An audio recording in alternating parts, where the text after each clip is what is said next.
C'est une scène qui se produit de plus en plus souvent à Londres. Dans la rue, des mères accompagnées de leurs enfants manifestent pour une meilleure qualité de l'air.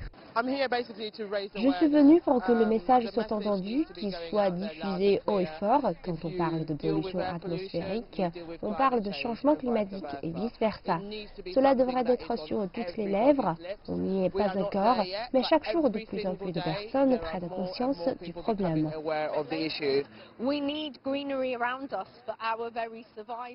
Nous avons besoin de verdure autour de nous pour survivre. Donc, même si vous êtes égoïste, cette cause vous concerne et concerne les générations futures. C'est tellement important, il n'y a rien de plus important que de sauver la planète. Je pense que beaucoup de gens ne font pas le lien avec la réalité. C'est le même genre de réaction que quand on dit « mon vote ne compte pas », quand on pense que les petites actions ne mènent pas à de grands exploits, mais les petites actions mènent à de grands changements si tout le monde s'engage.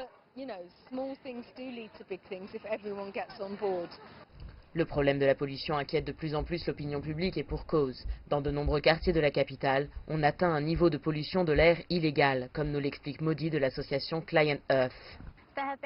Il y a des niveaux de pollution atmosphérique illégaux au Royaume-Uni depuis 2010, date à laquelle elles ont été introduites par l'Union européenne.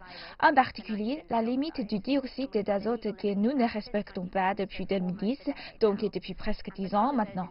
Et à cause de ces niveaux illégaux, Client Earth a gagné un procès contre le gouvernement britannique pour avoir échoué à respecter les limites légales et assainir l'air qu'on respire. La pollution est avant tout un problème de santé publique. L'air londonien de mauvaise qualité est responsable de soucis de santé importants. Les niveaux de pollution de l'air illicite et dangereux à Londres et dans l'ensemble du pays ont entraîné une crise sanitaire nationale.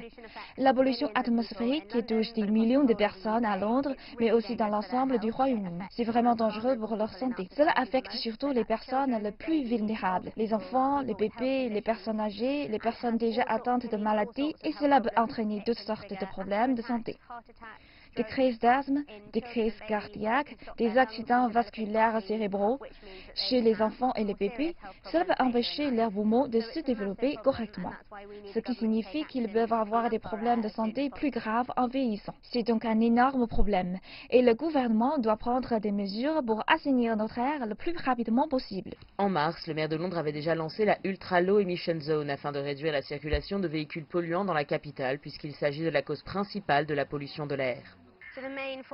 La cause principale des concentrations illégales de dioxyde d'azote et des concentrations dangereuses de particules fines sont les transports routiers et en particulier les transports au diesel. Dans notre pays, il y a beaucoup de voitures et de bus à moteur diesel et c'est la principale source du problème. Nous devons transformer nos transports et les rendre plus propres pour les gens qui les utilisent.